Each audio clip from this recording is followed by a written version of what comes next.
Matter of fact, it's Saturday, and as you know, I'm the guy that you call a 49er, not a football junkie, but a 49er football junkie. I'm talking all year long, and we will continue to do that with all kind of fun stuff to do. As you might notice, the handsome guy next to me that's Tony. Yeah, I call Tony the original Italian stallion. We knew him before we knew Jimmy G. Oh, hey, what Tony's going to do today is he's going to now tell you what we need going into the 2018 season as far as free agents, because that's the period we're in right now. And that'll shift a little later on. But right now, free agency is found. Hey, Tony, this is the thing, man. We were just talking about how much fun it's going to be and so much to look forward to this year going into the 2018 season. How you feeling about that, man? Are you like putting extra sugar in your cereal just because, it just gives you more juice to say, oh, God, we're back? I get a little carried away with that. Well, I don't need to put sugar in it because I have enough juice already just thinking about it. Did you check him out? Hey, last night, we saw Tony last year, and he was making predictions on the games, and that was a long, elaborate process. But Tony, actually, last year, I was trying to remember, you did this segment too, as I remember, didn't you? Yeah. How many of your picks, as far as, let's add free agents, because you picked out some free agents, didn't you? How many came to realization? I don't think many did, actually. Because I didn't expect us to get so many depth players, as some of us might call it. Yeah. And I didn't really put into consideration the people that Kyle Shanahan had experience with in the past. So I was going for big name players, but I was wrong. Yeah, but this year, I feel like I'll be correct on most of them. See, that's what I like about Tony's confidence, man. No, you know what? That sweeping they did last year of the clubhouse, I mean, he just got all the dirt and dust and garbage, and he just threw it. Some of the dirt, dust, and garbage was a little questionable. Couple players here and there. And I didn't think guys like Quentin Dial, I kind of figured, people have told me about Quentin Dial for the last 2 years. I kept saying, well, he's developing, he's coming along. But these guys don't have time for developing and coming along. They're going to get there quick, and they know what they're doing. Like you, Tony. Tony, are you ready to get underway? Now, Tony's going to start out. Yeah, I'm ready. Let me instruct the folks first. Listen, guys, what Tony's going to do, he's going to present his presentation in true press conference fashion. And afterward, we're going to go ahead and ask Tony about whatever we want to ask him about. And him being the guy that he is, he's going to hit you with an answer that's going to make you go, whoa. So, it should be fun. You can call in, or we'll see you on the text, or the chat, should I say. Either way, you can communicate. And remember, it's #Q, and then put your question so I can find it real quickly and easily and throw it at our today's GM. Hey, Tony, we are ready, man. Let it roll. All right. So to start the year, putting into consideration all the draft picks we have and how much we're going to have to pay them, we're going to be at around $62.4 million. And my plan is to spend about half of that, because if things go wrong this year and we don't have a good season, we want to have some extra money to fall back on. So my first priority is to sign Carlos Hyde to a 4-year, $25.1 million deal. And what I see with Carlos, I see a bruiser. I see the perfect complement to Matt Breida. And think about it this way. If we let him walk and Joe Williams comes in as the number 2 back and he doesn't pan out to what he's supposed to be, we're going to be left with one running back, which makes the running game one-dimensional, which means we won't have very much success if defenses game plan correctly. So Carlos is really the perfect fit. He's a true Niner. He came out and said, we're winning the Super Bowl next year, which shows you his heart for the team. And I think that's really important when you have guys with confidence and they really respect one another in the locker room. So for the next one, I have Raheem Mostert, a running back. And he played fairly well, given the chance on offense, but that wasn't really his main suit. I was incredibly impressed on special teams, which is why I'm signing him to a 1-year, $1.15 million deal. Ooh. And it's really kind of like a prove-it year. Do you have worth on the offense? Because keeping a pure special teamers isn't always the best option. but I really wouldn't mind if they signed him to a 2 or 3 year deal because he's just that special of a special teamer.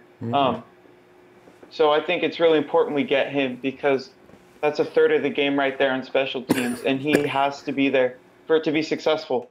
So now on to the next one. I'm signing Gary Gilliam to a 2-year, $5 million deal. And I know he got injured. I know he hasn't really shown a lot, but I really like him in pass protection. I think he played well with the little time he had this year. And you really can't ever get enough of offensive linemen because if one goes down, it could really shake the whole line. So having that extra guy back there as a security blanket could really transform the offensive line for the better. So next after that, I am re-signing Leon Hall to a 1-year, $1.4 million deal. Market value would say he's more near $3 million, but I'm going to undercut him because no teams are interested in him really except for us. And I think he wants to be here. So that would be a smart move to undercut him if we do re-sign him, and I think we will. But you have to have a veteran presence somewhere. We lost Navarro Bowman. Yeah. Eric Reed might not come back, and I'll talk about that shortly.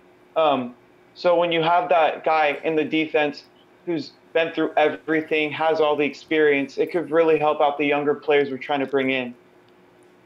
So now my second priority this offseason for our free agents is re-signing Eric Reed to a 4-year, $27.4 million deal.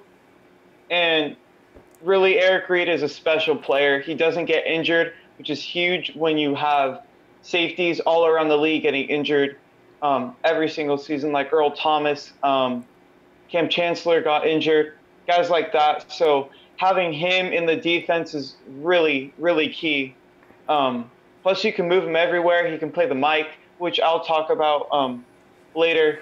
He can play corner in certain situations. Of course, he's a really good safety. So to have a guy with that much versatility is almost indispensable. So next, I have Brock Coyle re-signing for a 2-year, $4.4 million deal.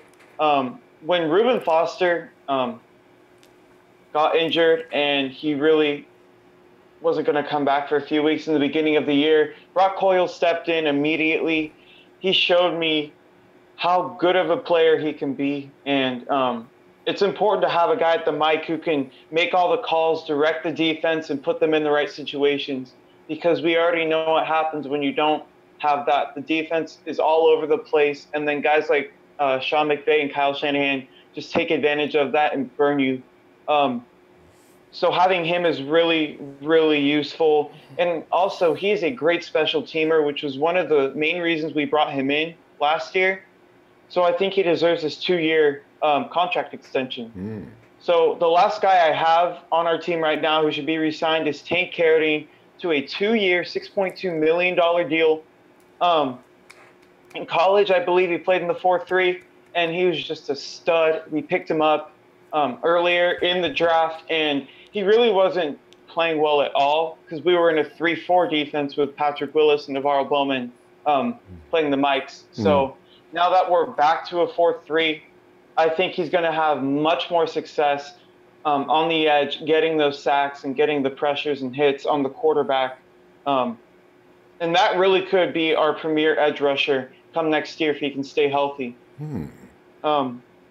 So those are all the guys that we need to re-sign, which I think we are going to re-sign. And now there are expired contracts that are going to take place this offseason. These are players who showed something or nothing. So they really don't deserve to be on the team because they don't have enough to give. So the first guy I'm cutting is wide receiver Louis Murphy. He played okay, I guess. There's 2 plays I think about most. It was the first touchdown with Jimmy G against Seattle, which I wasn't too impressed with. It was a good catch, but it was a better throw. And then when we played Chicago, Jimmy G threw it like 20 yards downfield, and Louis Murphy tipped it up, which led to an interception. Those are not the types of plays we want. We want guys with strong hands. They can catch the ball. They have more to offer than just being a big body. So I don't think he can give us enough in the coming years when we try to make a playoff push. So next, I have center Tim Barnes.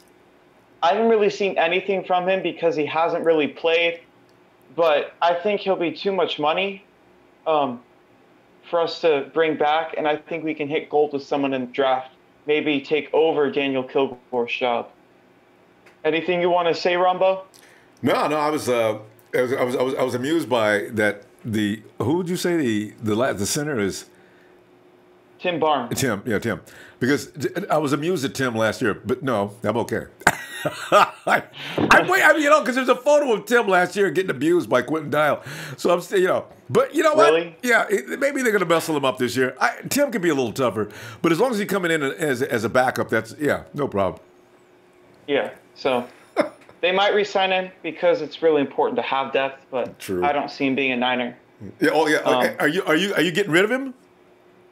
Yeah, I'm getting rid of him. These are all guys that I'm letting walk. We fully agree. I was like on the wrong page there. Okay, good. Thank you. Get rid of Timmy. All right, so the next guy I want to let go is Brandon Fusco. He played, I wouldn't say he played well because he really didn't, but he was really our only option, which is why I think we need to get rid of him because we will find better guys in free agency in the draft. Such as Andrew Norwell, Justin Pugh, Quentin Nelson. So I think he will be very replaceable very shortly. So I don't see us bringing him back. The next guy is Logan Paulson, a tight end. Now with him, I really don't like him. I think he doesn't play well on the field. He's more of a special teamer, and he really didn't play that well in special teams. We actually cut him in the middle of the year and re-signed him, which shows that John Lynch had doubt in him. Yeah. We only brought him back to fill bodies. Mm-hmm. So I don't really see him coming back anytime soon. Mm-hmm. I don't think we should re-sign him. Yeah, I agree. Next guy I think we should walk is Asa Jackson. He's older. He had a few good plays, but I don't really think he's a great NFL player. He used to be decent, I believe, with the Baltimore Ravens, but he's not a guy we can use on our team. We need better corners. We can't just keep bringing in corners to fill the cornerback room. Mm. So after that, cornerback Dante Johnson. I really liked him. I just think he got burned a bit too much. And word is John Lynch and Kyle Shanahan don't want to re-sign him, which is kind of disappointing. But I'm going to keep it real, and I'm just going to let him walk because that's most likely what's going to happen. He got burned deep, but I think he's a phenomenal player. Special teams, Tony. Yeah, exactly. I'm still kind of appalled that John Lynch isn't interested, but I think it's time to move on to free safety, Antone Exum. Now, he is interesting because I think he is a good player and he can give us a lot, but we have way too many safeties. We have Eric Reed, who should come back. We have Jaquaski Tart, Adrian Colbert. Now, those are guys that can really change games, and having the extra safety behind him, that's going to take up too much cap space, isn't a good move. So now on to Aaron Lynch.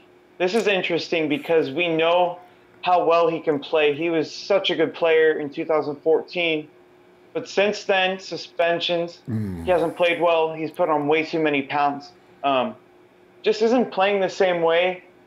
And I think it's time to cut cords with him. Whatever kind of special feelings any of us have had with him in the past shouldn't matter anymore because he just isn't being productive at all. And now with the last guy who we should let go is Lee J. Douzable. The first game or two, he played really well. He had a couple sacks. He really showed himself. But after that, he was completely silent. We only heard about guys like Earl Mitchell and DeForest Buckner. And I just don't see a place for him on this team, especially considering DJ Jones is still sitting back there waiting to get his call. And Sheldon Day. Yep, Sheldon Day, who I think is a phenomenal player. Anything you want to add onto that, Ronbo? No, I was just I was throwing those guys in there because I like the guys you're looking at and examining, and I thought Sheldon Day came on like really like gangbusters. I said, who is this guy with that kind of size and speed? So yeah, Yeah, I think he's really nice. I'm really surprised the Jaguars cut him. yeah. But now going on to the players we need to cut, the players under contract who can't just have their contracts expired and go off this year. They have to be under contract for the next year or two. So the first guy I think we need to cut is running back Jeremy McNichols. Oh, He can be like a number 3 running back on most teams, but we just have 3 running backs already and a 4th with Raheem Mostert if you add him into the conversation. So there really isn't a need for him. Now the next guy we need to cut is fullback Malcolm Johnson. I don't really need to explain this. We have Kyle Juszczyk, the best fullback in the league, and you really only need to carry one. So now onto wide receivers. I am going to cut Max McCaffrey and Aaron Burbridge. Max McCaffrey, I really didn't see anything. I don't even think he played, but I just think we're going to have too many receivers. Right now we have Goodwin, Garcon, Taylor. We might add more during this offseason.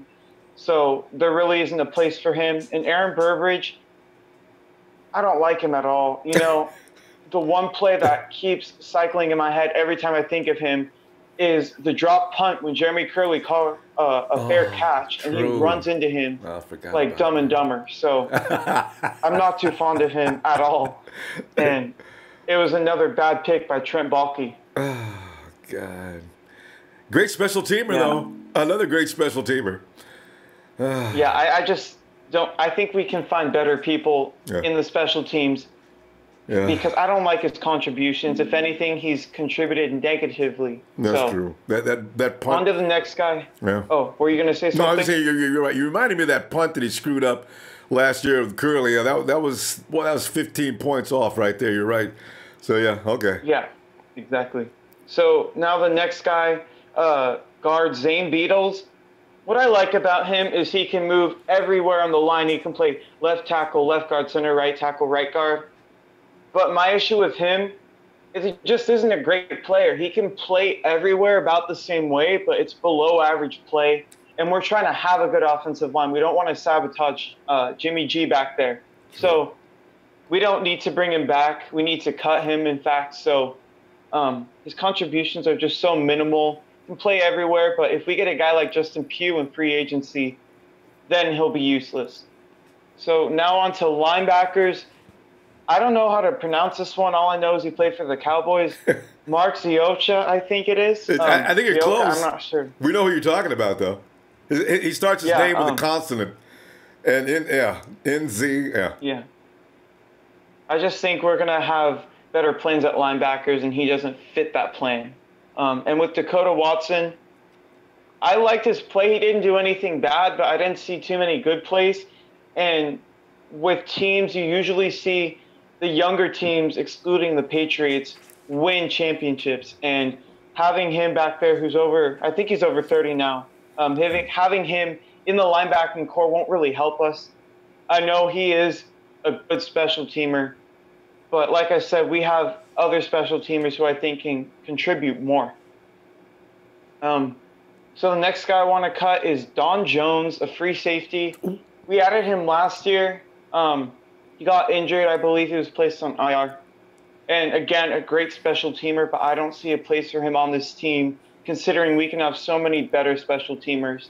And guys straight out of the draft can really make an impact on special teams more than any other players in the league. True. So now the last guy we are cutting is strong safety Tyvis Powell. I'm not sure who this guy is. No speed. Hey, Tyvis is supposed to be a cornerback, I think, though.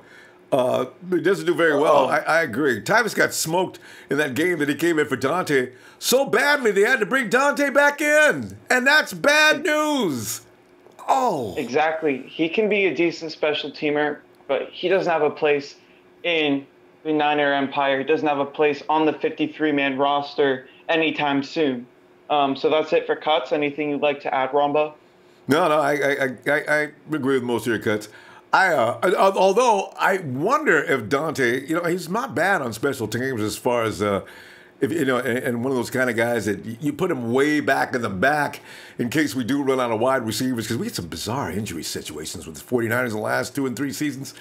I keep worrying about that. So, I'm kind of snake bitten, but yeah, if we can find something better, and you know what, Tony, it doesn't take much to find better than Dante Johnson, so I guess you're right. We'll go along. I'll go along with that. Yeah, all right. Like, I like Dante Johnson, but he doesn't have a place on the team right now, from what John Lynch is saying.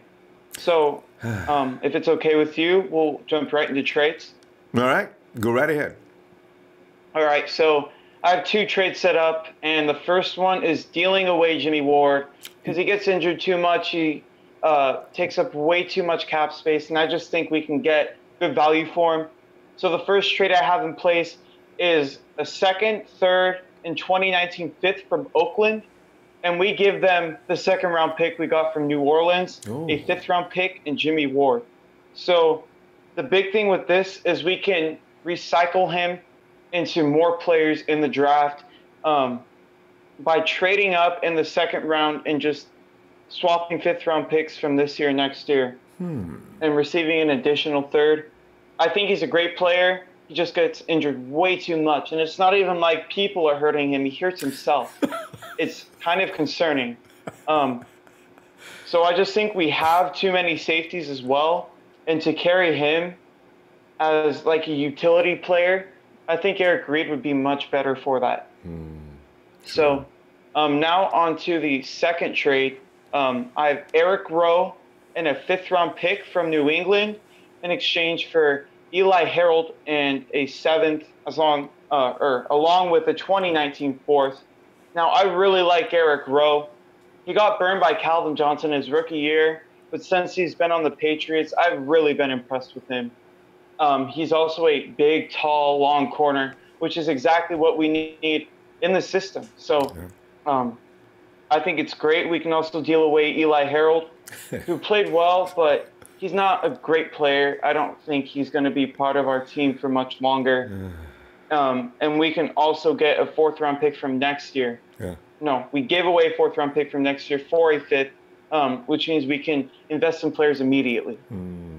Anything you'd like to add, Ronbo? No, I'm rolling. I'm rolling with this one. I like this. Yeah. All right. So after everything I just explained, we're going to be left with $73.2 million in cap space.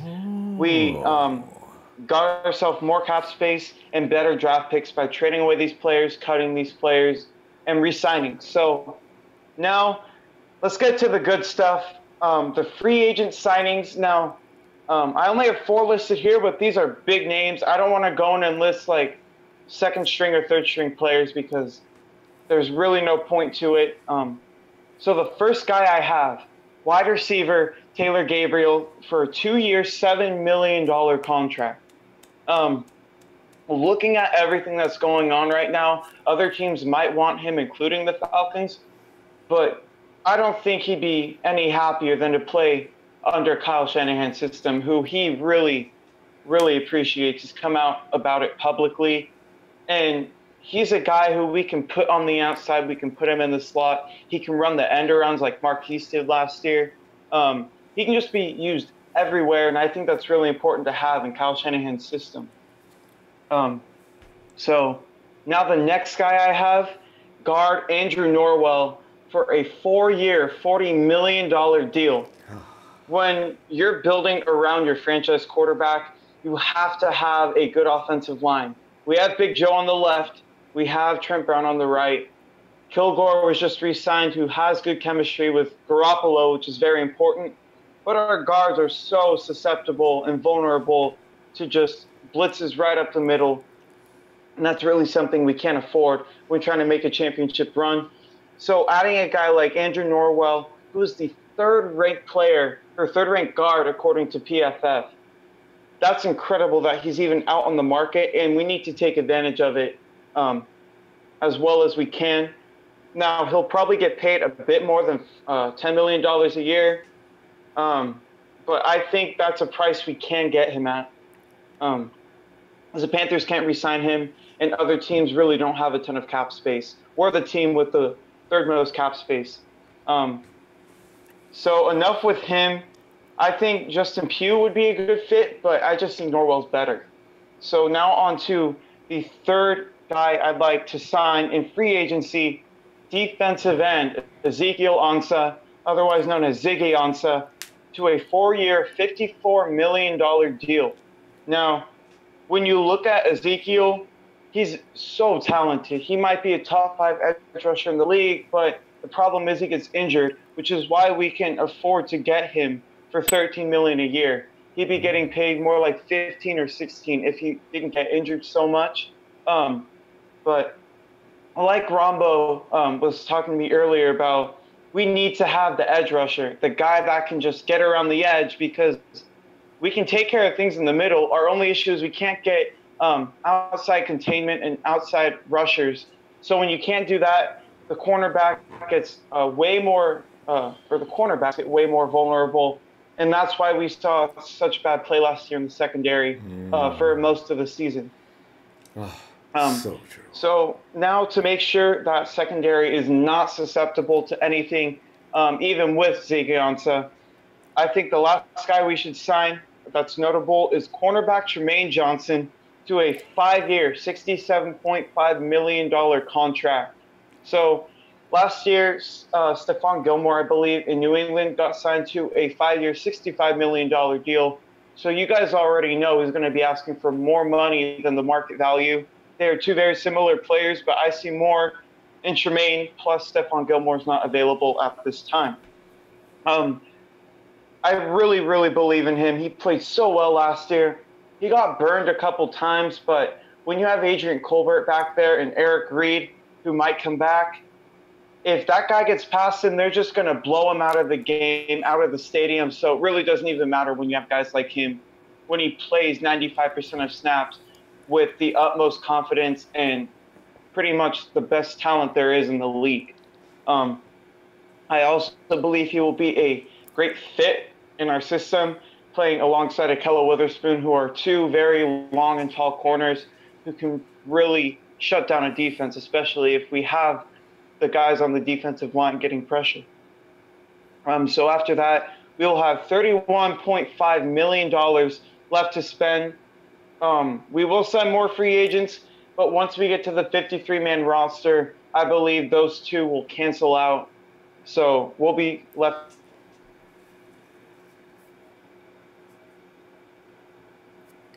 Tony? At 31.5. Oh. Ronbo? Yeah, no, I thought I saw your frame freeze and no sound. All right, go ahead. You're okay. So you have nothing to say? Are you ready for the position changes? I was cheering on. I like what you're doing with the offensive line and moving people around. So no, I'm fine. All right. So now there are two key position changes that will really transform our team, and they're both on the defensive side of the ball. The first guy I'm going to be moving is Solomon Thomas to the interior line. Now, when you look at Solomon in college, he was so good. He was just a great run stuffer. He was great in pass rushing. But we moved into the outside, assuming that he would play well, and he didn't really show up. So I think we have to move him back to his natural position. And if we do that, we can leave room for guys like Tank Carradine and Ezekiel Ansah to just wreak havoc. Having him and DeForest Buckner up the middle is unstoppable. So anything else you want to add about that? No, I like that. I with Ziggy, the only thing I was thinking, you were saying he may get injured, which is why we'll get him at a bargain rate. Are we gonna have Are we gonna draft? I'm just concerned. How are we gonna back him up? We gotta have that position solid. And Aaron Lynch has been excused for good reason. Yeah, I know what you mean, but we have Eric Armstead on one side. We still have Elvis Dumerville, who's an insane pass rusher. Yeah. So we have those two guys with Ziggy, and I assume we'll draft someone like Tremaine Edmonds in the draft, another edge rusher. Yeah. So I think we'll be fine there. All right. We just have to wait till the draft and for everything to play out. Yeah. So the last position change I want to cover is Eric Reed. I'm going to be moving him from the strong safety to the mic. And this might seem crazy, but he has experience at the mic. And with Reuben Foster likely being suspended for 8 games to a year, we need to have that position covered. Brock Coyle can play well, but after him, we don't have anyone. So we have to have that security blanket. Putting him in the middle will make sure that the defense is completely understanding of the situations. He'll make the right reads. He knows how to call things, which is the most important thing in the NFL, in my opinion, on defense, after having a good quarterback and center connection. So having him will also allow us to move guys around. If we move him to the mic, maybe Jaquiski Tart is kind of feeling tired, or maybe he gets injured. We just move Brock Coyle to the starting mic and move Eric Reed back to safety. If Tremaine Johnson and one of our 5th or 6th string corners gets injured, we can move him over to maybe like a nickel back. If K1 isn't playing. So just having him is going to open up so much for our defense, really. And having a guy who doesn't get injured is very important too, especially when our safeties were getting very injured. So that's all I have, Ronbo. Yeah, well, that was a lot. That was a good job, T. I enjoyed that. Let's go over it real quickly again. And I'm going to write 49ers projected cap space. As you know, as Tony just pointed out, $62.4 million. And what I like about it is, Tony, let me go through this. Players will be re-signed. Carlos Hyde, 4 years, $25.1 million. Tony likes Carlos, as you might can imagine. Raheem Mostert, 1 year, $1.15 million. Gary Gilliam, 2 years, $5 million. And I do have a question about him, though, Tony. I'll get back to you on that. Leon Hall, 1 year, $1.4 million. Eric Reed, 4 years, $27.4 million. Brock Coyle, 2 years, $4.4 million. Tank Carradine, 2 years, $6.2 million. And the players will not be re-signed. Lewis Murphy is saying goodbye. Tim Barnes, take him with you. Brandon Fusco, and then Logan Paulson, Asa Jackson, Dante Johnson. I mean,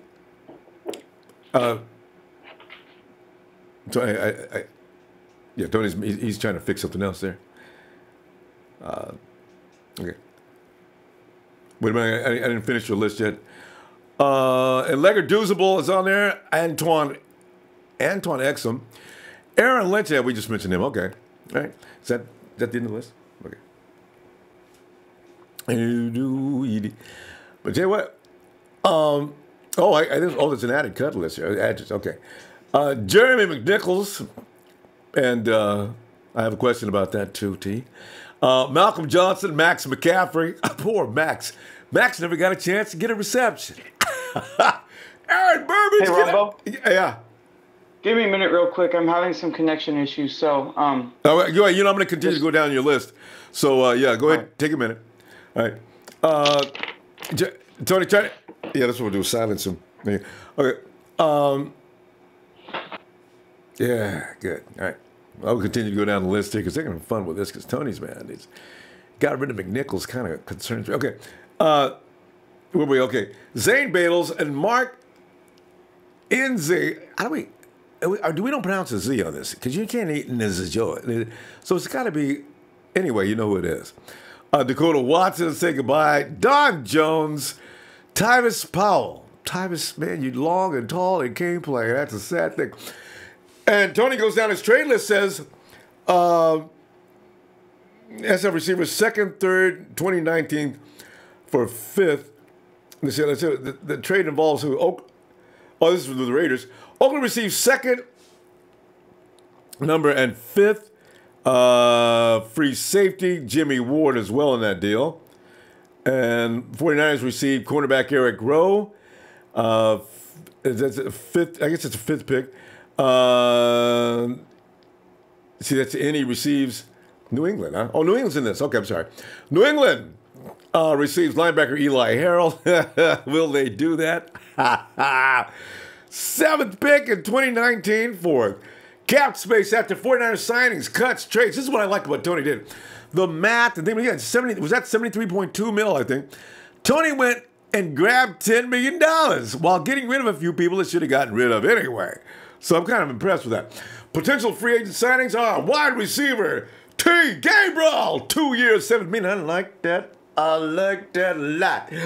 Andrew Norwell, 4 years, $40 million. There's going to be a lot of people after Andrew. That's going to be, ooh, man, I wonder who's going to win that sweepstakes. And Carolina's stupid enough to let him get away. Defensive end Ezekiel Anza, or Zigga, 4 years, $54 million. I like it. Now, nobody see, man. Please don't come in here and get hurt, man. I gotta have you killing people off that edge every game. Quarterback Trumaine Johnson, 5 years, $67.5 million. Catch Bates after that. I need to be able to see that. Okay. $31.5 million. Position changes. Defensive end Solomon Thomas. He will be moved to the interior line. I kind of think he was going to anyway. The fact of the matter is, I think they were experimenting last year to see where Solomon's strengths were and where his weaknesses were. And obviously they found out on the outside, he's not made for the outside rush in the NFL as much as he is in the interior where he really does violent hands. Oh. You know, can you imagine? Solomon T in the middle, and next, wait till we get an edge rusher, though. Position changes, as we mentioned. Also, strong safety Eric Reed becomes an inside linebacker. Now, this is, you know, Eric, you tell Eric, because he has the body type, that he can get bigger and bigger and still be Eric Reed. The guns were getting bigger. As soon as they moved Eric, you notice how his guns start getting bigger and bigger every week? Eric's a freak, man. The guy's like the Incredible Hulk. And, you know, and he doesn't have to get angry to get bigger, I see. So if Eric Reed comes in and building like, I got no problem with that, actually. I think that he can handle it because he's got that kind of football mind, you know? Right? And Tony's, so where we at now? Okay, let's see where we were. We're gonna go, are we finished? Yeah, okay. So guys, Tony, I got some questions for you. By the way, if you want to zoom in and, we're not zooming in? Okay. Hold on a second, I'll get your question here. Looking at things, because Tony was so thorough with that, and I think it was decided that we can get your questions off the text a lot faster. So, okay, we're going to keep on going here. Now let me ask Tony. Hey, Tony, here's this thing. You know, I kind of like McNichols. You had a problem with him though, huh? Tony, can you hear me? Yeah, oh, Tony, I lost your audio. Okay. Yeah, okay. You're not going to call. You can call in. We're not going to Zoom. You can call in. I forgot. Tony's on the screen. You can't Zoom.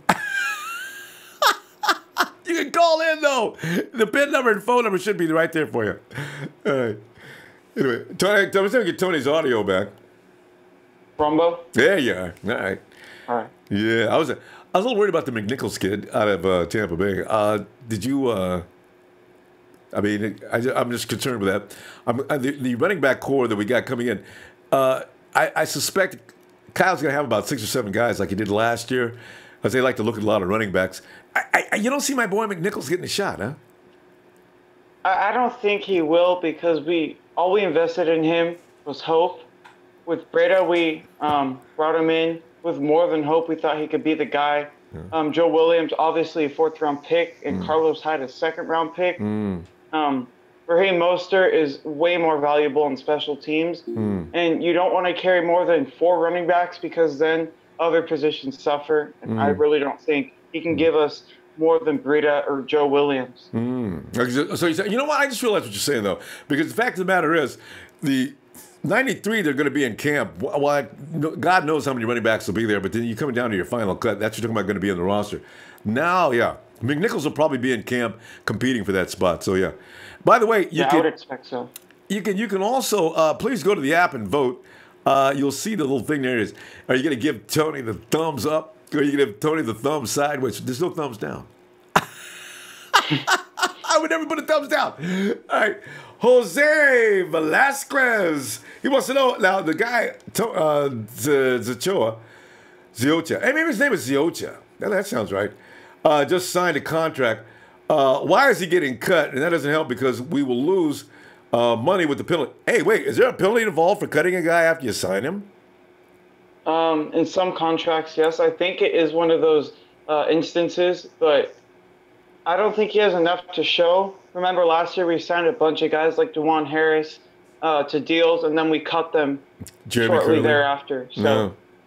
I just don't think he's good enough to be on our roster. Maybe on the Giants roster where they have no linebackers whatsoever, but not our roster because we're going to be a championship team. Mm-hmm. All right. Let's see. Let's go over here to Adam Hassoun. If we make an offer for Kyle Fuller and get him, should we still try and upgrade the secondary? I'm not too big on Kyle Fuller. I know he's a phenomenal player, but I just think Tremaine Johnson is better. Even Joshua Jackson, I think, would be better. And Kyle Fuller, I think he's going to play elsewhere. I really don't believe he will be a 49er. I just don't see him as a 49er. I can see Tremaine as a 49er. I can see Joshua Jackson as one in the draft, but I just don't see him as a Niner. The last thing I want is a guy on our team who is not a 49er. All right. There he is, the Sheik. He says, "Sup, Jigam, who will be our future wide receiver? We must give Jimmy G more weapons. Build the future. Go Niners!" Now, Tony, as you know, Sheik has this fascination, this extreme crush on Cortland Sutton. Are you adding any more wide receivers? You did add. I saw your Taylor Gabriel addition. But we're not going heavy into the draft today, guys. So many questions if you can keep them around what we're doing right now as far as free agency and things like that. But Tony, give a little input. I'd love to know your opinion, though, about that question about wide receivers and maybe if there's anybody in the draft that you'd be interested in, who would they be? For me, I believe Cortland Sutton is a big target. And look at championship teams the last 25 years, okay?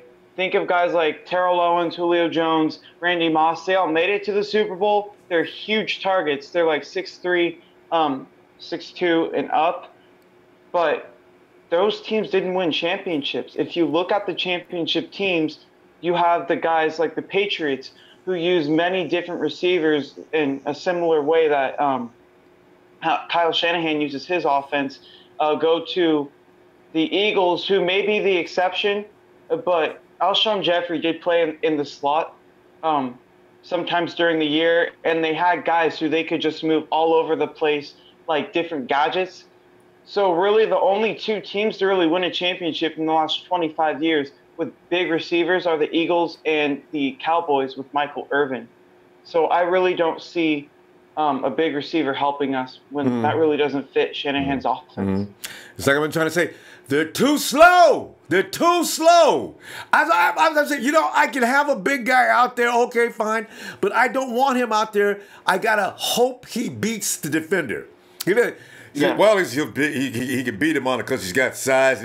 He ain't going to win every time. That's what bothers me. Exactly. The quick guys like Antonio Antonio Brown and AJ can, but not the others. And even they get contested on time. Julio didn't even have that many touchdowns the last 2 years in the end zone. I mean, I look at Julio as a guy that can take you downfield, but when you get downfield, give me your Zach Ertz. Give me your tight end play. That's the guy I want. Anyway, all right. That's why we have Garrett Selleck still on the team. See, and how many TDs? And I think Garrett had as many TDs last year as any of the big guys, wide receivers around the league. That's good. I really like Garrett Selleck. That's the way it works. All right, hey, we go to Razor. Razor's on the phone. Hey, Razor. Ronbo. Yo. How's it going, Ronbo? I'm the GM. Yeah, it's Tony, man. What do you got for Tony? All right, I got a few things. I'm not trying to pick on you. I'm just concerned. Okay, first question I'm going to ask you is why you didn't give Tremaine Johnson a 5-year contract if he's 28 years old? Because if you think about it, I know it might not make sense now, but a cornerback is a really prized possession in the league, and the last thing we want happening is him leaving in 2 or 3 years and not coming back, and that will leave our whole defense susceptible to things we don't want to be a part of. So that's why I'm signing him to a 5-year deal. I do believe he will play very well for at least 4 of those years, which to me is good enough already having a lockdown corner for that long. Okay. Front load that contract. Okay, Right. and the next one is why do you want Eric Reed? Eric Rowe from the Patriots. I mean, Super Bowl. He got if you toasted look by Jeffrey. at him physically, he's 6'1". He's a tall corner. Hey, wait, guys. Hold on. Razor, Tony, he's still saying something. Razor, go ahead and finish Oh, something. I couldn't hear him. My Okay. bad. Oh yeah, okay. Okay, so Ronbo, as you know, my girlfriend is a Patriots fan, and I asked her right now, what do you think about Eric Rowe? She says there's no way he's getting traded, he's getting cut. Ooh. Okay, because you know what? This is one of those things where I can't interject because I haven't paid Eric Rowe any attention. But go ahead, Tony. He was the guy. Real quick, he was the guy that Jeffrey was burning, that Jeffrey burnt in the Super Bowl. Uh-oh. He Hey. took over Malcolm Butler. He got Wait, I was just going to get ready to ask this. Is that the guy that took over from Malcolm Butler?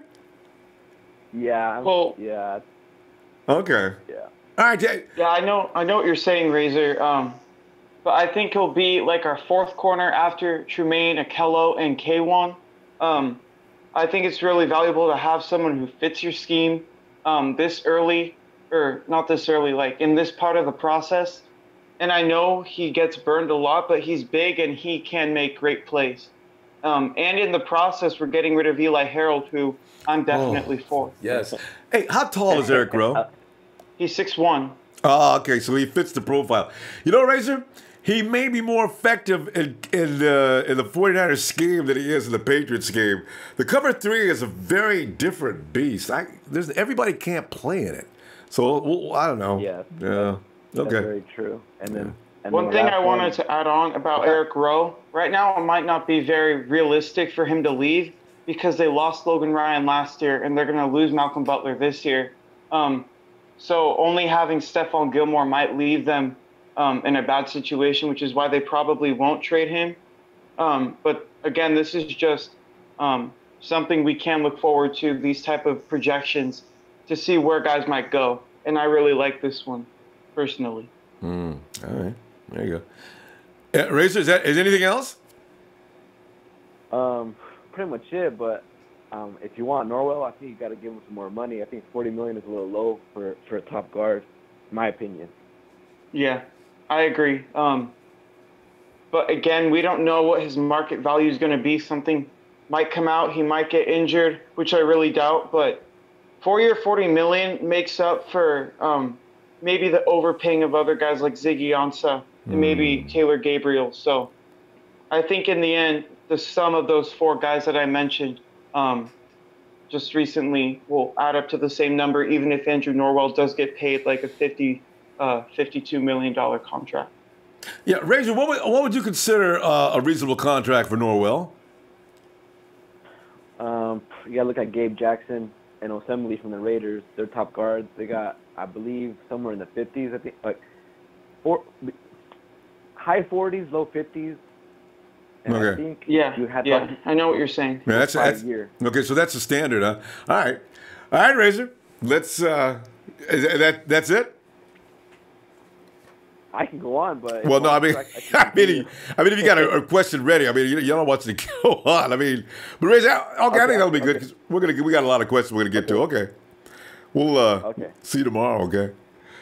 All right. All right, Ronbo. All right, fam. And let's go to Jeff. Is on the line. Jeff, what's up? What up, Ronbo? Yo, Jeff. Well, Jeff, as you've noticed, we've got the Red and Gold GM here today. And have you got any questions you want to ask him? Yeah, I do. All right, go right ahead. So I see that you like Carlos Hyde. You got a jersey on of him. So my question to you is, Jeff, why resign Carlos Hyde? Jeff, can you hear me? Yeah, Jeff, you got to stay near that mouthpiece. Are you on? Don't turn the speakerphone on because you're fading back out of the picture now. Yeah, okay. All right. Yeah, good.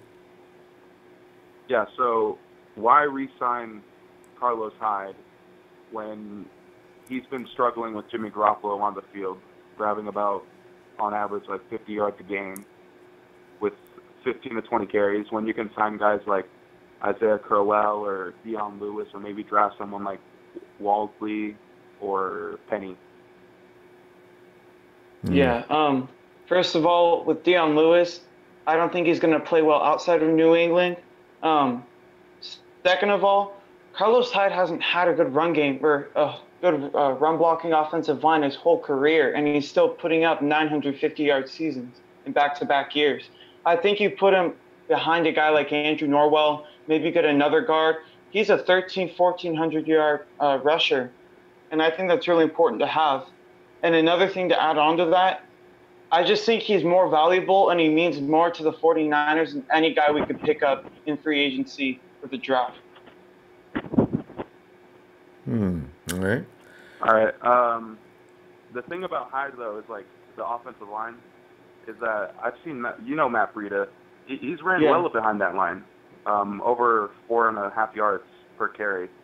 So that's why I think Hyde is expendable, but I don't know. I like Hyde. I'd like to see him back, but I just don't see the fit. That's all I have to say. All right, Jeff.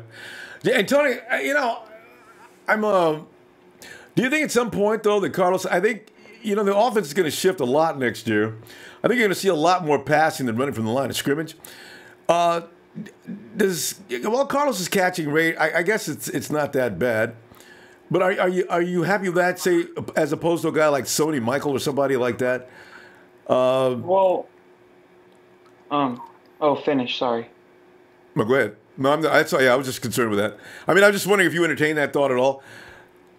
Carlos catching balls out of the backfield in 1 year, it's just like telling a seventh grader to do Algebra 2 in 1 year. It doesn't work that way. You have to give them time to develop.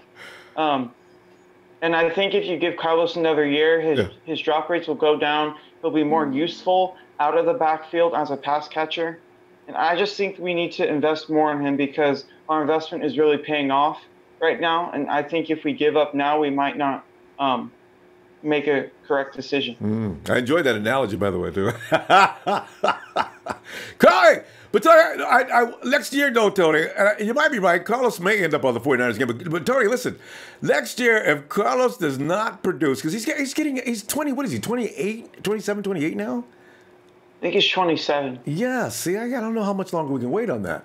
So he's got to come hard next year. This has got to be it. Because the playbook should be well absorbed at least by week 3, because they've already had a year in it. And I got to have better results out of Carlos. So I'm kind of on that wagon, too. I'm a Carlos fan, too, but he made me a little tired last year. So, I'm expecting bigger things from him this year. Guys like Matt Breida are built to run behind bad offensive lines, but you can't have two of the same guy, and Carlos Hyde is a perfect complement to Matt Breida. Yeah, that's a good point, too, though. All right. It was Adum Hassoun is on. Would you try and get A.J. Green? Oh, these guys are these big receivers. They still can't give it up. I've already explained my point about that. I don't want big receivers because historically there isn't much success with those guys. So that's all I really need to say about that. Yeah, guys, the big receivers. A.J. Green in Cincinnati. Where'd the Bengals go? I got to think honestly about big receivers. There's a few out there that I wouldn't mind having. But for the most part, they don't gain separation. They have to win the physical battle all the time. Exactly. And when you look at Antonio Brown, who's been leading the league year after year after year after year, where are the big guys? They're not leading year after year after year. So that's why I'm on the wagon with Kyle Shanahan. And Tony, I don't know if you may have been this way all the time. I was also the big guy receiver last year.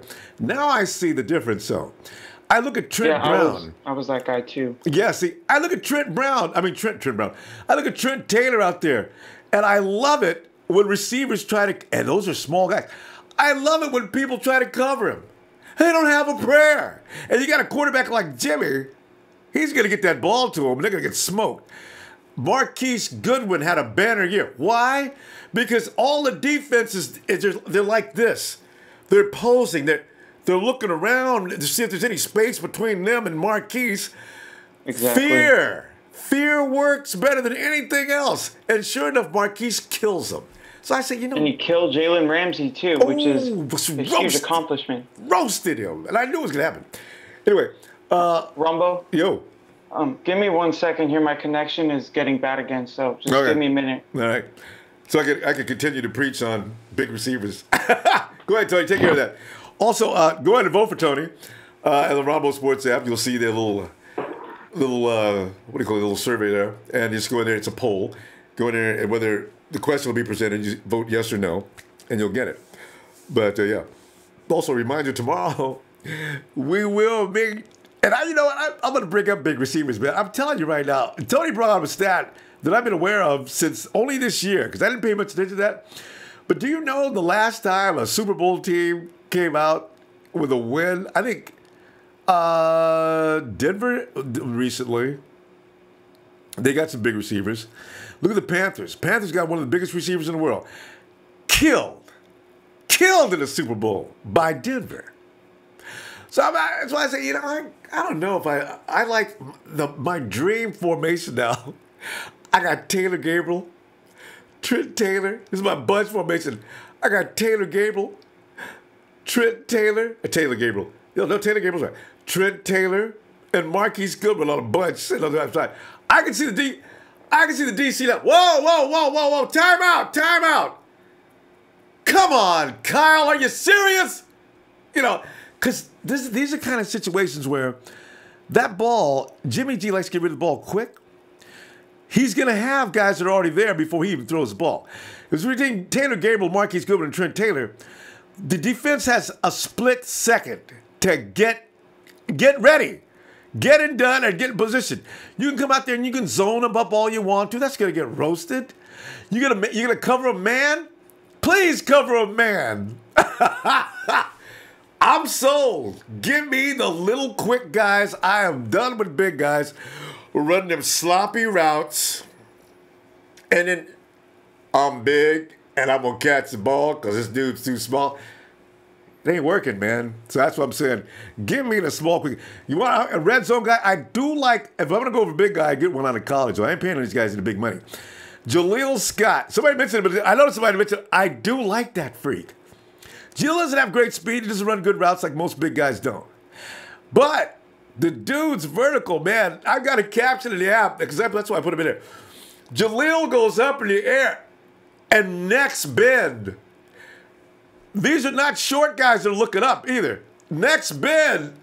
Jaleel's up in the air making the grab. Okay, I'll look at. Tony, you ready? Okay. Coach, Patriots played 63% cover 3 last season. Yeah, the thing is, they played a lot of man too, though. I think that's when our boy got smoked the worst. Because the safety should have been on some of those. Where was the safety on those plays when Alshon Jeffrey was all downfield with Rowe trying to cover him all by himself? Although I've seen that a few times in the 49ers this past year too, because I guess it has something to do with coordinated plays. But the 49ers, the 49ers do go man on occasion. I saw that last year. But if the biggest part of your play is cover 3, you're going to suffer. Unless Rowe was, he might be fine with us. Tony, you back? Yeah. All right. Let me throw another question. Travis Millat says, what would you do with Doomerville? Oh, yeah, you didn't answer that, but go ahead. Well, I really appreciate what he's done for the team. He's made the younger edge rushers better as the year went along. He had the most sacks on the team, if I'm not mistaken. So yeah. I really enjoy his contributions. And I think he's going to be a great budget player for us. I don't think we're going to pay him a huge amount of money once his contract expires. I think we'll bring him back for another year or two for a really cheap deal just to help the younger guys move along. And he's also a great edge rusher. So true. And Dolan wants to know how much are your guarantees for Tremaine Johnson? Yeah, did you get guaranteed on that? What was your guaranteed salary for him? I was thinking around like 42 to 45 million. That might be a bit high, but for a guy like him, a lockdown corner is very, very needed on every single team. So if we can lock him up and he likes the guaranteed money, why not do that? One note about Tremaine. I didn't know it because Tremaine was on my list high too. And I didn't know about Tremaine. He'd hurt his leg in week 2. And I just read Yeah, I about know. that. Yeah, I just read about that last couple of weeks ago when I was all over it. Nah, never mind for Tremaine. I saw Julio smoke him and some other guys. And actually, our own Pierre Garcon roasted him. That was Garcon's best game of the year. And boy, it was Hoyer down there throwing. Although Hoyer played out of his butt that week. He was pinpoint shots deep downfield. Garcon doing the toe drag swag that should go down to the toe drag swag Hall of Fame. And, That was such a great catch. So, I don't know if he can do that, but Tremaine this year should be a little better. Jose Velasquez, why do you prefer Johnson over Fuller? For me, I just think that Kyle Fuller wasn't part of a winning team. And at the end of the day, you need players, even if they're amazing, if they're not contributing to winning, then there's no point in having them. Now, I do get there are exceptions, but Jermaine Johnson knows the winning culture. He's been part of the winning culture, and he was a huge part of that. If they don't have him, their defense suffers, and Wade Phillips is having a hard time as a defensive coordinator. So I just think Jermaine is better with experience. Plus, it always helps to have a guy with playoff experience coming in. Fuller doesn't have any of that. As much as I like Kyle Fuller, I just like Jermaine Johnson a lot more. And it's really funny because you know what? With what's the last disaster coach they just had? His defensive Fisher. Fisher. His defensive scheme. He was a 4-3 guy, right? So here's the funny thing about it. I got a feeling Wade Phillips is going to get some more of his type of guys. If they had enough money, they'd go after Malcolm Butler first. And then maybe a couple other guys too. This is why I got a feeling Tremaine, and also opposite Tremaine, they've got another cornerback. I think is it Joyner? Yeah, LaMarcus Joyner, he might leave too. Yeah, who is also a really outstanding player. Yeah. Who can play anywhere. Yeah, I'm not sure, but Wade Phillips says he liked it. How tall is Joyner? I think Joyner is 6 foot. Yeah. He might be 6'1", but I know he's not any shorter or taller than that. Yeah, see, that's what I'm saying. I think Wade wants your Denzel Wards, these kind of guys that are going to be like chewing gum on man coverage. So it's going to be interesting to see, as you say, who's available next year out of that Rams secondary. We'll see on that one. Mark Espinoza wants to know, why don't you take a cheaper option at pass rusher like Adrian Claiborne and save some caps with? Oh, go ahead. And oh man, that's. Oh, Mark, are you kidding me, man? We don't want to go. Okay, go ahead, Joey. Okay, before I say that, Ricardo in the chat is saying we need 2 big receivers. For him, I think he needs to just look up Kyle Shanahan's system. But now onto the question at hand. Adrian Claiborne really doesn't impress me. He had that one monster week, but he was playing a backup left tackle who had no experience at all. He was just getting burned left and right. That was really his only good week. I don't see him as a dominant edge rusher. The only guys that I would consider bringing in are DeMarcus Lawrence and Ezekiel Ansah because they're big-time players. We can't afford to have another Eric Armstead on the other side. Because that's what Adrian Claiborne would be, maybe even worse. Yeah. Guys like him, any guy below Lawrence or Ansah is going to be just as good or worse than Eric Armstead. And it's not worth paying that kind of money. Exactly the direction I was going to go. Do not put no cheap item over there on the edge, please. And Robert Quinn is going to want to play. Robert Quinn's going to be kind of expensive, I imagine. But I'm a Robert Quinn fan as well. Get me somebody over there that's going to have an impact. That way, DeForest Buckner now becomes the lethal weapon. What's the last lethal weapon series?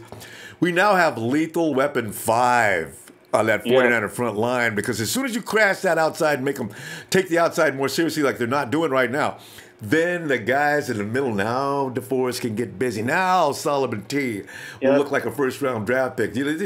Even Tank coming off the big end. Oh, I tell you, there's so many things that you got to have that edge rusher.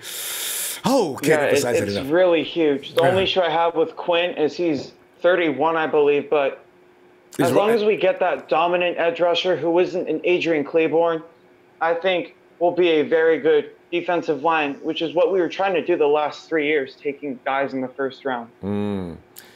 Dolan says, are you taking the salary cap into consideration for other teams?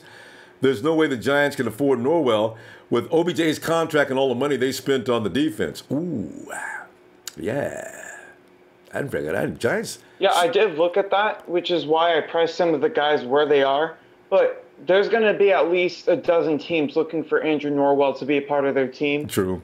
So I don't think that specific scenario really applies to this. But I get what you're saying. I did put that into consideration when structuring Taylor Gabriel's contract and Ezekiel Ansa's contract. Let's see. Jose Velasquez has it. So would you rather take the penalty than keep a great special teamer? Yeah, Jose, there's no guarantee that there's a penalty on that. I think we just covered that one. Yeah. In some cases it is, but it's not a rule or a policy as much as it is something you get in your contract initially. And I doubt with the 49ers with Parag Marah, I don't think Parag would ever sign on to that agreement. I mean, Tony, your feeling on that? I'm kind of taking the same stance as you. Yeah. I just think we know what we're doing, and there really isn't a need to worry about this kind of stuff because we have great management. Yeah. Probably the best we've seen since Bill Walsh. Yeah, yeah, especially Parag, the guy's genius. Okay, one more for Jose. What do you think about Ronald Jones? He might have a brighter future than Carlos Hyde. No. I am completely against taking any running back in the first round, which is where he'll be. Yep. Second of all, we can't waste draft picks on guys like him when we already have Breida and Joe Williams, along with Carlos Hyde and Raheem Mostert. So there isn't any need to draft him. What we can do, though, is trade down for a team who wants Ronald Jones. I am for that, but bringing him in, no, it won't fly with me. Yeah, I agree with that. Because, here's the thing. People got to know the history of Kyle Shanahan, and it would help answer a lot of questions. Why, people keep asking about the big wide receivers. You need to check out Kyle. Remember, when Kyle first came and started picking up people, who did he go? Did you see? He could have went and got Alshon Jeffrey was available last year. There were several big guys available last year. Kyle didn't want them. What did he get after? He went after speed, coordination, and smaller size. That wasn't an accident. Exactly. That wasn't because people weren't available. That's what Kyle Shanahan likes to do. Also, with that, 4th and 5th round picks is where the 49ers, since Kyle Shanahan and Bobby Turner have taken over, that we're never going to get a running back out of the first round. That is so against their rules. If you want a running back, you're going to get one in the 4th and 5th round. They're going to say, they're so arrogant, but they're good at what they do. We can get a running back out of the 4th round and make him an all-pro. And that's what they do. So, got to get over the glamour boys and golden boys and wait and see what they do. All right. Let's see. I guess, okay, we got any more questions? Yeah. I guess not. Okay. That's the question we just got. Okay, well, are you thinking of our cap space when you are resigning and sign? Okay, that is a little different. Mark wants to know, are you thinking of cap space, our cap space, when you are resigning and signing in free agency? Yeah, that's specifically how I went about this. What I tried to do is net us a few $1 million from re-signing and cutting our own players. And then I kind of adjusted what we did with certain players based on staying above $30 million after free agency is all said and done. So that was a huge part of my decisions to re-sign these players and sign the free agents for what I did. There you go there. All right. Well, Tony, I just only had a couple of questions. I already hit you with them. The guys and they're not, actually it makes sense because as I said, it's something about Jeremy McNichols. I just want to see what he looks like with the ball. Max McCaffrey, I just have sympathy for him because he had never made any plays. Yeah. And you cut him, Tony. You cut him with no mercy. Well, another team will pick him up. Yeah. He is talented enough, but we just don't have room for him on this team. Could be. In fact, I'd love to see what the final roster looks like this year. Like we're talking about running backs, though. I can't. And I know Kyle's gonna have an army of running backs. So like last year was ridiculous. I think we had like 7 or 8 guys in camp, and I was trying to think, Jesus Christ, what are you gonna do with all those running backs, Kyle? Now I see what they do. That creates such a crazy competition. Every running back on that team went to bed at night scared to go to sleep. I mean, remember that press conference when even Carlos was standing there? He looked like he was been crying before he came to the press conference. He says, I want to start. You know, I said, Yeah. Carlos, I never seen him look like that. Because they had him thinking, because this is the thing about Shanahan and Lynch do. I mean, Shanahan and Bobby Turner do. They get under these guys, and mentally they start getting into the fiber of their thinking. And nobody on that unit thought they were going to start. Carlos, any one of them guys can start. So this is how you get good running backs. Next year, I suspect, everybody's blaming the offensive line for everything and this and that. But what we got to know is this. The offensive line is learning Kyle Shanahan's system just like the running backs are. This is why you had things out of sync. You had mistakes being made and things like that. Carlos may get another shot for the reason Tony just said. That offensive line is going to improve this year because why? It's like Joe Staley said at the beginning of the year. I've been here for like 10 years. I've never seen anything like this before. So, you know, we're going to get it. We're going to work hard at it. And they look like ass for the first 4 or 5 weeks. Everybody agrees with that. As you notice, but you notice toward the end of the season, things got a little better. Granted, Jimmy G's doesn't need an offensive line to take all day out there. He just needs, and he's got the ball gone anyway. But next year, a bit more time. But I see what you're saying. Yeah, no, he'll probably get it because I say the offensive line will probably improve next year. It's not all about the talent. You've got Trent Brown coming back, which is a huge. He didn't have Trent Brown. Also, Joshua Garnett, I don't know what to expect from him. I got a feeling he's going to look a lot better than what we had this year, right? I don't know if they're going to put him on the left side. Staley will be healthy. Now you've got another thing going on with Jimmy G will now know how to work with these guys a little better. He's already got a thing going on with Kilgore. So they got more time to go downfield deep. You can't. People are talking about Jimmy G's footwork. I said, listen, be glad that Jimmy G can throw off his back foot and do the things he does. He didn't have time to set his feet most of the time. So, you know, these are the things I've been jumping on. So anyway. Yeah, I know what you're saying about his footwork, but I think he needs to learn the correct fundamentals so he can throw downfield, like deep balls, which he struggled with. But I get what you're saying. I'm glad he can throw off his back foot like that because that's very important to have when you're just going off script. Mm-hmm. I've seen Aaron Rodgers do it 1,000,000 times. Jose says Jones isn't a first rounder, and he fits the system better than Hyde does. I mean, you know, Jose, let's save that for tomorrow. We're going to get into a long discussion about one person, right? Because I like Jones. I like about 4 or 5. I like Geis, Jones. There's about 3 more Darius, guys. Yeah. There's about 4 other running backs. He's really good. Yeah. I just think Carlos Hyde complements Breda perfectly, and I don't get why we would mess with that and waste a draft pick. And he may be thinking that way too. Let's see. Carlos is on the phone. Hey, Carlos. I mean, it's Carlos Hyde. Carlos. What's up, man? Hey, you got a question for our Red Gold GM today? Yeah, I was one. I weren't sure if you guys were sure yet, but apparently there's an alert going out that Carlos Hyde and Eric Reed are going to test out free agency. Yeah. Well, you know what? I bet we kind of assumed that. Tony, did you think that might happen? I didn't completely hear him. It seems word is already out that Carlos Hyde and Eric Reed will be allowed to go out and test free agency. Hey, Carlos, did you just get that? Tony, hold on a second, Tony. Did Carlos, you just hear that right now today? Yeah, it was like we have it's a group chat that we're in, and apparently word came out that Eric Reed and Hyde are going to be free agency. I see. It's Matt Mayoko put that out. Okay, all right, there you go. I'm fine with that as long as we re-sign them, you know, because they're very important to our team. And again, you can't mess with chemistry and you can't mess with reliability, and that's what both of them give us. You know what I got a feeling though, Tony? I actually, Carlos, I want to thank you for that question. All right. You know what I got a feeling, Tony?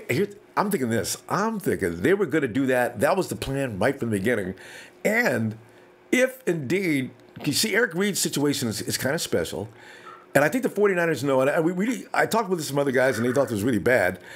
But they're going to let Eric Reed go out and test the market because they know he's not going to get top dollar due to the fact that his activism. Yeah, that's right? true. That's true. But the bad thing about it is he comes back, he can't get any more than X amount of dollars. 49ers lay this contract on the table.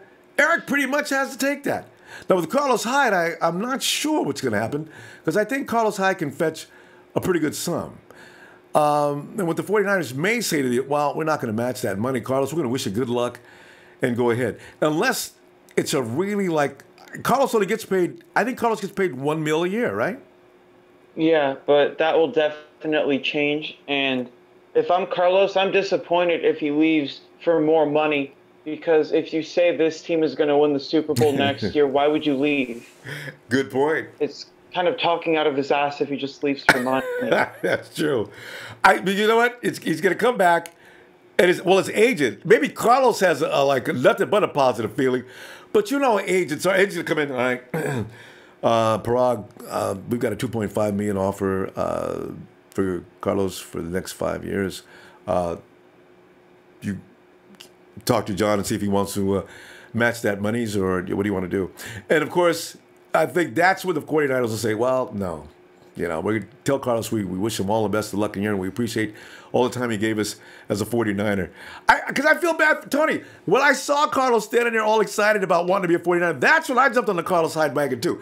But I see it not being possible. They're going to save that money. Well, for me, I really understand your perspective. I just think for him, I'm willing to pay him the money because he is a 49er and he gives us so much more. But I know what you're saying, because we can't go other directions and be almost as successful, and it won't make as much of a difference as I might think. But I just think we need to re-sign him because he's a 49er and he's the perfect complement to Matt Breida. Yeah, I can't argue it. I keep thinking if Carlos had another shot, he'd be a little better too. And as I said, the offensive line, everybody in sync. But, we'll see what happens. I'm kind of surprised at that note, though. I didn't know the 49ers would make an announcement. I thought they would do like they like to do. 49ers just don't say anything. Just, if you don't hear from us, you can assume we're probably not interested in something like that. But they went ahead and make an announcement. They're going to be allowed to test the free agency. My God. All right. Well, anyway, I guess, is there any more questions? I saw Mr. Fang made a very bad joke about Carlos, which was not nice. Mr. Fang, you shame on you, you bad man, you. All right. All right, guys. I think I saw one question regarding Quentin Nelson and Andrew Norwell. Okay. Let me try and find it.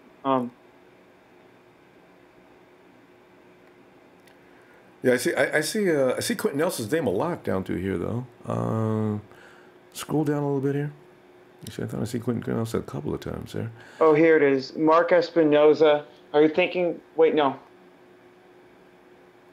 I saw something about Quentin Nelson and Andrew Norwell that you didn't bring up. Yeah, does he state what it was? Because if not, we're gonna have to hang it up. We'll come back to that tomorrow. I found another question. Oh. For Neil Jacobs. He's asking if signing Derek Johnson as a leader would be a good thing to do. As of right now, good question. If we don't really have an option, if Eric Reed leaves, obviously we can't move him to the mic, and Foster is indeed suspended for a while. If we can get him on a cheap veteran budget contract, I say yes, do it, but not for the leadership as much as having a guy behind Brock Coyle or even in front of him, because that just adds depth to our team. That's true.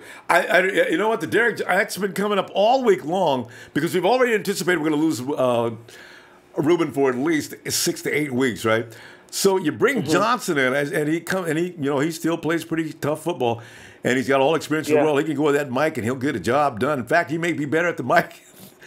Other than talent, he may be better than actually Ruben. So, it would work for us. I don't know about that. I don't know about that. No, I mean, just call it a defense. I don't know if he's going to outplay Ruben. Oh, yeah, calling probably, but as a player, no. Not a chance.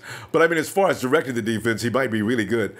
But that would work for a few weeks. Because I don't want to lose. If Ruben's out 8 weeks, somebody said, well, we lose the first 8 games. Whoa. Why do we have to lose every game? Ruben's not the whole team. So, but I don't want the defense to get labored too much. And if Ruben's there, the defense will be stout, including everything else they add to it, right? So, yeah, I'm a little concerned with that. I found another question Jose Velasquez, would you bring in the left tackle from Atlanta? I hang with his father often at work, and he says his agent told him the Niners were looking at him. If we don't re-sign Gary Gilliam and Jake Matthews, I think that's who it is, isn't asking for so much money, which he probably will, then I say we sign him. But I don't want to be paying a backup $5 million a year. That just doesn't make sense. True. When Gary Gilliam can be for half the price. That's why I meant to ask you about Gary Gilliam. And Tony, what is it that impresses you about Gary? I just think he fits Shanahan's scheme more with as a run blocker.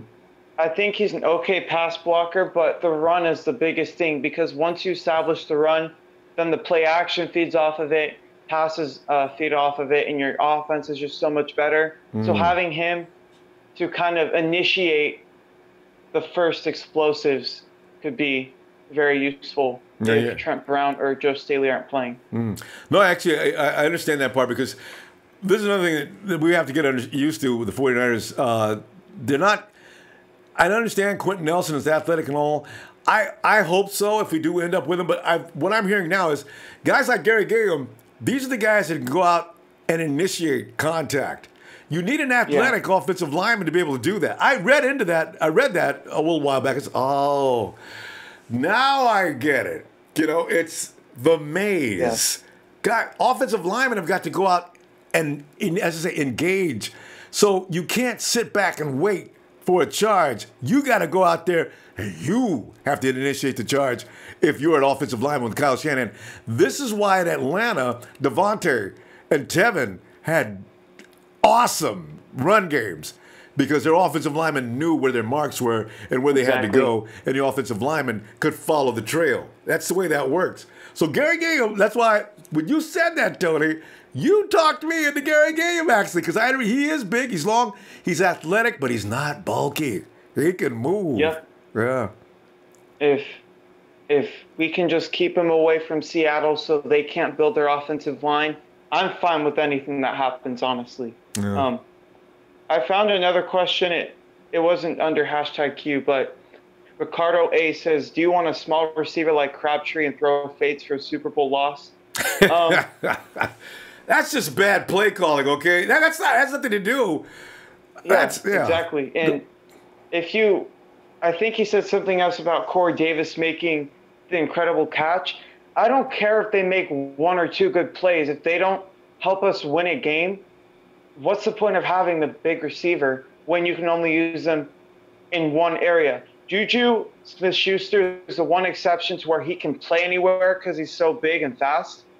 But you don't see any of those guys in the league. And bringing in a tall receiver will just completely destroy what Shanahan is trying to create in his offense, which is players who can be moved everywhere to confuse a defense and to get better matchups. If you go into the week saying, for example, I'm going to have Julio Jones go at it with Marshawn Lattimore the whole game, and then all the rest of the guys are going to go with their respective matchups, you might not get the result you want. But if you're moving them around and all the receivers can play every position, you're going to be so much more successful. Agreed.